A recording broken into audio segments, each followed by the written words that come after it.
All right, we can move on. That one was beat to the ground.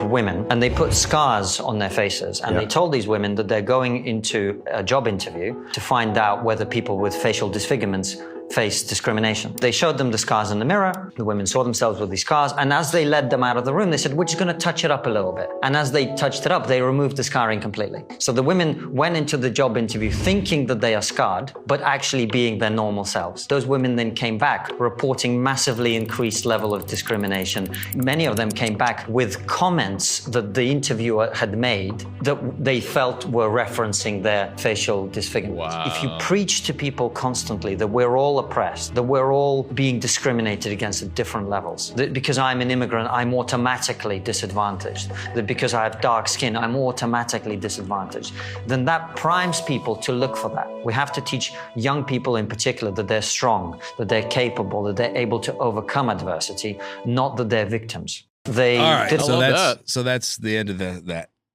No, I agree with everything he's saying because and this is how Republicans and conservatives do this. We point the camera and show you the truth. You know what I mean? Like they just did basically a social experiment. Yeah. And they said, we want to see if these people actually report discrimination when there was no discrimination to report. Yeah. And so they had to set up an environment where they thought discrimination was happening, yet there was nothing to discriminate about. And so he nailed it. Like yeah. That's so okay. Let me ask you this, Nick: is this the mind of a leftist, or is it the mind of a woman? Ooh. Oh, come on.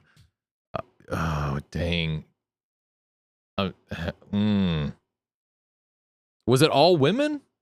All the women that they showed in that example, or all the people were women. Were women. Now, come on. I didn't see one dude. But I'm going back and I'm thinking about the jobs that I've had and the people who were crying wolf discrimination and the people of color that were doing that. All the jobs in corporate world that I've had, they were all women.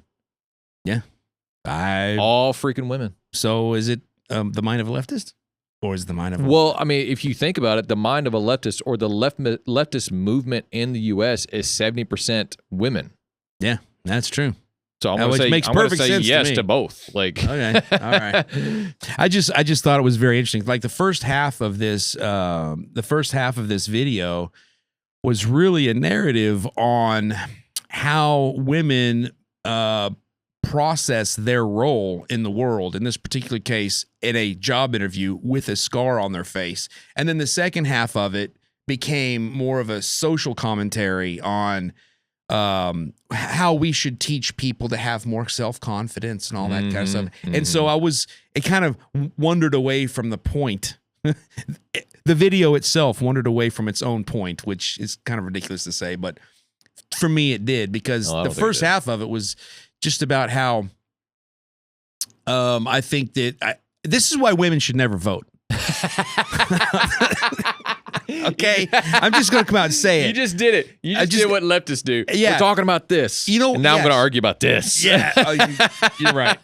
But at least there's some truth to this. You know why I say that? Because you can convince women so much more easily than you can convince men of any certain thing. Like women are malleable. Like women, you can convince them of something that you would have a very difficult time convincing a man of. They were convinced that they had scars on their faces. Yeah. So they were convinced that once those scars were removed without their knowledge, people were remarking about their scars. Yeah. They were convinced of this without even really being convinced of it. Here's my take on that is, gosh,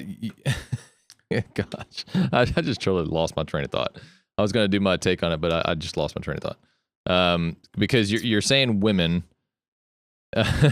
and you're saying abolish the 19th Amendment. No. I'm saying this is why they shouldn't vote. If that means abolish the 19th Amendment, but the 19th Amendment is them voting. I've got a better idea. Just give each household. Oh, I remember my point. Like this all also falls under, like, because you're saying they're so malleable. Yeah. So this is why the serpent well, hang on. approached Eve. Hang on. This is why the model of marriage in the Bible is why it works. Like, because even my girlfriend, I got on the phone with her today. She's like, Nick, every time I talk to you, I learn something. I'm like, well, if you would talk to me more, you'd learn more stuff. And she did the whole, and I laughed a little bit because that was funny. And but but and this is the thing, like the women who do want to submit to their husbands, they learn a lot and they're happy about that. Yeah. But it's our job to teach them. It's our job to lead them. It's our job to lead them under the umbrella of grace and under the umbrella of Scripture. Like, it's our job to do that. Yeah. And when we do it right, it works. Yeah. Yeah. And so that's why I say we don't have to abolish the 19th Amendment. We should just give each household one vote. That's technically and let the husband, that'll abolish the the head, 19th Amendment. And the what would the woman be? The heart, I guess. Yeah. Let them have their conversation. That would abolish the 19th Amendment because 70% of the people who vote left are single women. Nick, okay. I'm just saying, like, it was still abolished. That's fine.